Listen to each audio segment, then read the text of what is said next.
friends, and family. My name is Lieutenant Colonel Ransley, Associate Director of Admissions here at the United States Military Academy. Now, on behalf of the Superintendent, Lieutenant General Williams, and my boss, the Director of Admissions, Colonel Deborah McDonald, I welcome you to the Summer Leader Experience closing ceremony. This has been a fast-paced, high-adventure week. The Summer Leader Experience is designed to provide candidates a glimpse of what life is like as a cadet. Throughout SLE, candidates get exposure to academic, physical, military, and character training that cadets receive through the 47-month leader development process here at West Point. As all of these candidates are considering West Point after high school, SLE helps them to determine if the United States Military Academy is the right choice for them. At this time, I'm going to turn the program over to my adjutant, Major Trevor McLaughlin.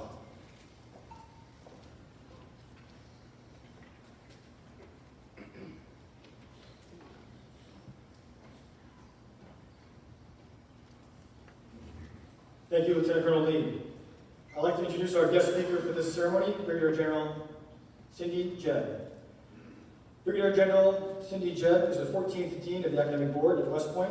General Jebb formerly served as the Deputy Commander in the 704th Military Intelligence Brigade, which supported the NSA. She also served as a professor and head of the Department of Social Sciences before assuming the role of the Dean. Brigadier General Jebb graduated with a Bachelor of Science degree from West Point in 1982 and entered the Military Intelligence Branch of the United States Army. During her time in the Army, she authored or co-authored 3 books, conducted human security research in Africa, completed study projects in Iraq and Afghanistan, and served as a senior advisor to the Chief of the Office of Security Cooperation in Iraq during the summer of 2015. General Jebb has a PhD in political science from Duke University, a master's in political science from Duke, and a master's in national security and strategic studies from the Naval War College. Ladies and gentlemen, the Dean of the Academic Board, Brigadier General Cindy Jebb.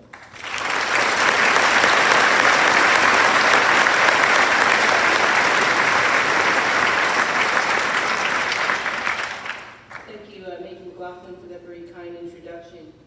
Well, good morning, SLE graduates, parents, family, friends, cadets, staff, and faculty. On behalf of Lieutenant General Williams and Command Sergeant Major Love, I welcome you to the first Summer Leaders Experience graduation of the summer of 2019. Graduates, over this past week, you've gone through an immersive experience as a cadet here at West Point.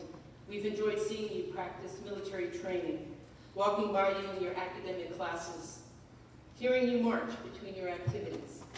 Parents, it's been an honor to educate, train, and observe these budding leaders of character over this past week. I'd like to give a special thanks to the West Point admissions team, specifically Lieutenant Colonel Horn, Lieutenant Colonel Lee, the cadet cadre and the staff and faculty whose tireless efforts and detailed planning made this week's activities possible. Before I continue with my graduation remarks, I want to take a moment and talk with you about yesterday's tragic events. On the way to land navigation training at Camp Natural Bridge, a tactical vehicle carrying 20 cadets and 2 task force soldiers overturned. One of our cadets passed away as a result of injuries suffered during the accident. The other cadets and soldiers involved have been treated, and most have returned to summer training to be with their teammates. Please know that the entire West Point community is making certain that our cadets are being cared for physically, emotionally, and spiritually. As a community, we are here to support the cadets' entire family during this extremely difficult time.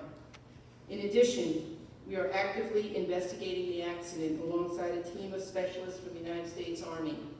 In this time of grief, we will be caring for one another. As we as a community come together here, I ask we all take a moment of silence for the cadet and his family.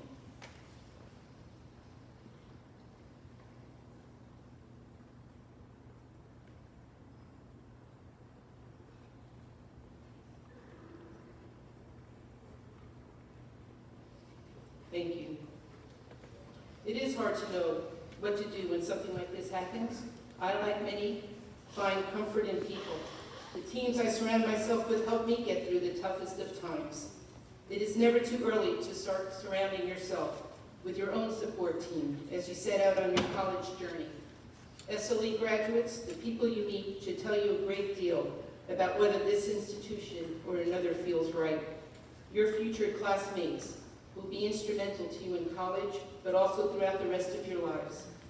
As such, in this short week, I hope that you've had a chance to get to know one another. How many of you met someone from a place you have never been to before? How many of you learned something new, not from a class, but from someone in your class? How many of you found yourself working together to solve problems and for support when something was challenging? These experiences will be amplified when you start college or this academy. So it is important to surround yourself with people that will push you to grow and to challenge yourself, but also to support you when times are tough. Another consideration as you think about how you want to contribute in life is the mission and the values of the institution. And while you may not know that much about the Army yet, that's okay. It is the values that might be resonating with you now. The idea of service, of being part of something bigger than yourselves, of developing the whole person, and of striving to actualize your potential as an individual and as a team. That is what our 47th month experience is all about.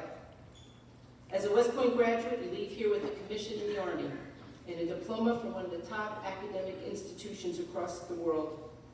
This experience prepares you to lead soldiers and gain a tremendous amount of experience right out of school. The West Point experience is more than this, though, as I'm sure you've learned during your week here. Our cadets develop as leaders of character across our military, academic, character, and physical programs.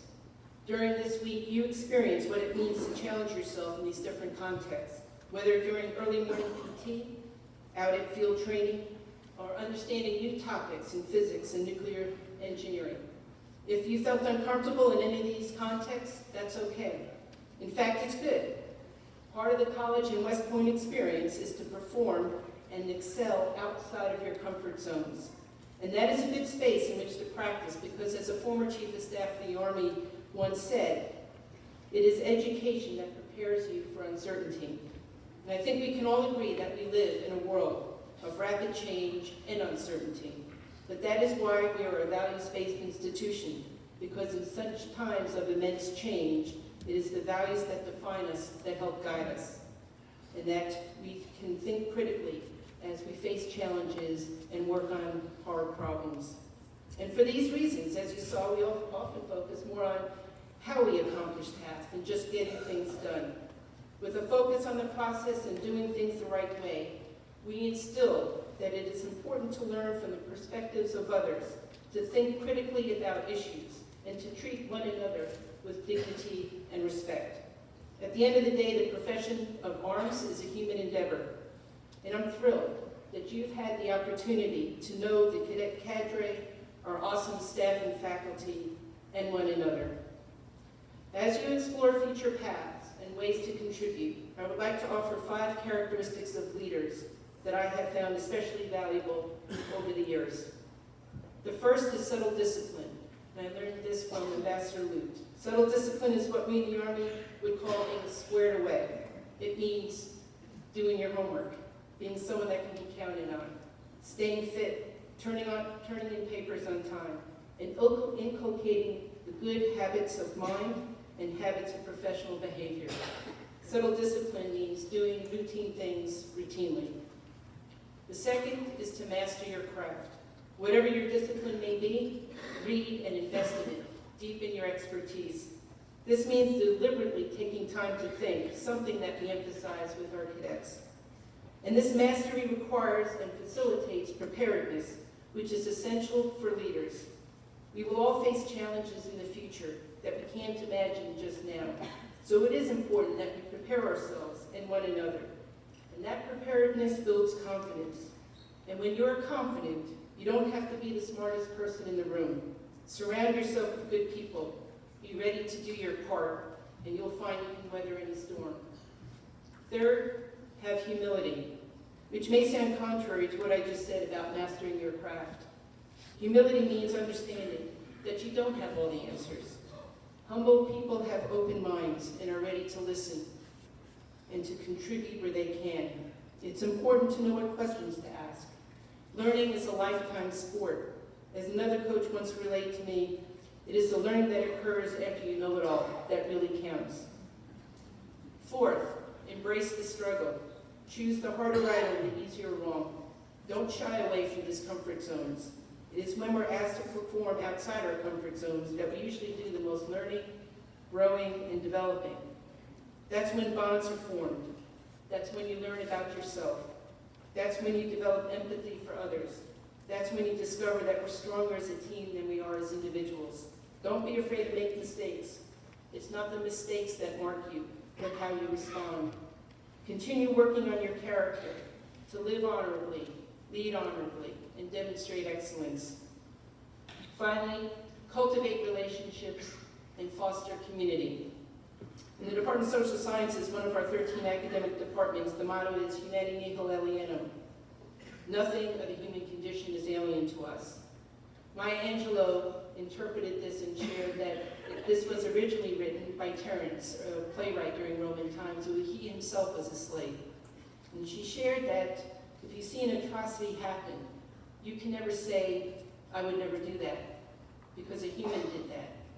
And recognizing one's own vulnerability is important to not only mitigate that vulnerability, but also to develop empathy. If we are to learn, we need to communicate in a meaningful way. We need to be able to listen empathetically, not just actively. Strong relationships between members of organizations are important if they are to learn from one another and collaborate to improve the organization. So as leaders, we need to create plenty of opportunities for collaboration and for organizational members to get to know one another and learn from one another. This is a big step in fostering a culture of trust. At the end of the day, we are part of something bigger than ourselves, and this gets back to relationships. Members of our organizations and communities should feel that they are all in it together and view each other's success as they would their own. At the end of the day, all of us who serve at West Point are honored and humbled by our awesome responsibility to shape the future one cadet at a time. And we get to do it together as a professional and learning community of cadets, staff, and faculty. And I hope you've had a taste of being part of this community over this past week. If you had not been to this area before, Hyde Park, the home of President Franklin Roosevelt, is just a little bit down the road.